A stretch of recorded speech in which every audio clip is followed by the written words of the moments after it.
80 tahun Republik ini diproklamasikan, bangsa ini masih berdiri di tengah ruang yang dipenuhi tanya. Kemerdekaan telah diberikan, tapi kedaulatan masih dipertanyakan. Suara rakyat tak selalu jadi arah.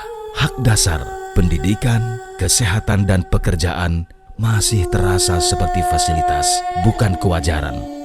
Simbol merdeka tak berarti jika kehidupan sehari-hari masih disusun oleh keterbatasan dan ketergantungan.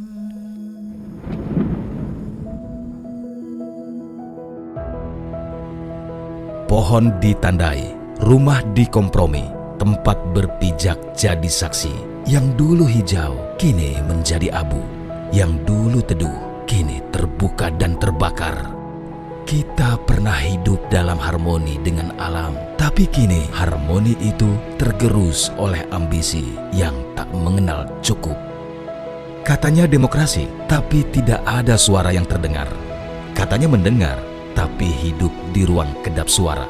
Katanya untuk rakyat, saat rakyat bersuara malah jadi tontonan sambil makan mie instan.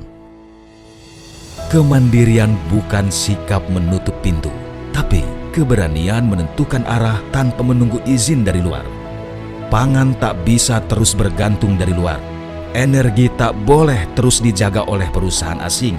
Data, industri, dan riset harus jadi milik sendiri, bukan sumbangan dari negara donor atau investasi tanpa arah.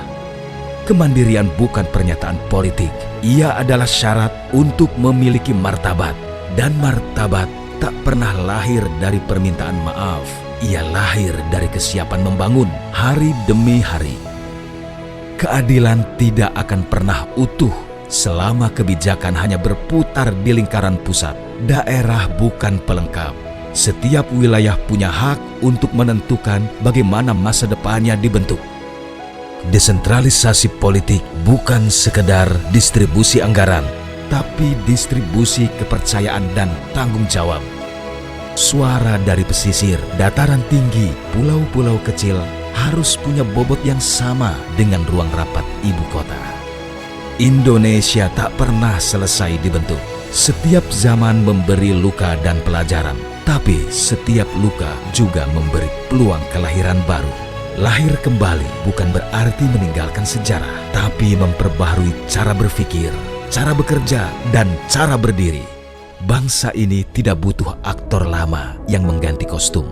Yang dibutuhkan adalah keberanian untuk mengatakan ada yang salah dan harus dibetulkan. Hari ini, demokrasi tidak sedang baik-baik saja. Banyak keputusan lahir dari ruang tertutup, jauh dari partisipasi rakyat. Kebebasan berpendapat seringkali dibingkai sebagai gangguan. Partai Gema Bangsa tidak datang membawa kemarahan, tapi membawa ruang untuk kembali menjadikan politik sebagai alat perjuangan, bukan alat transaksi. Tidak menjanjikan kemudahan, tapi menjanjikan transparansi. Tidak menawarkan kemenangan, tapi menawarkan arah. Arah itu bukan arah satu kelompok, tapi arah untuk hidup bersama, tumbuh bersama, dan mengambil keputusan bersama. Bukan hanya 5 tahun ke depan, tapi 50 tahun yang akan datang. Bangsa ini terlalu besar untuk dikendalikan oleh segelintir tangan. Terlalu kaya untuk terus merasa miskin. Terlalu kuat untuk terus bergantung. Ini bukan soal menang atau kalah. Ini soal siapa yang memilih untuk bergerak dan siapa yang terus menunggu sambil menyalahkan masa lalu.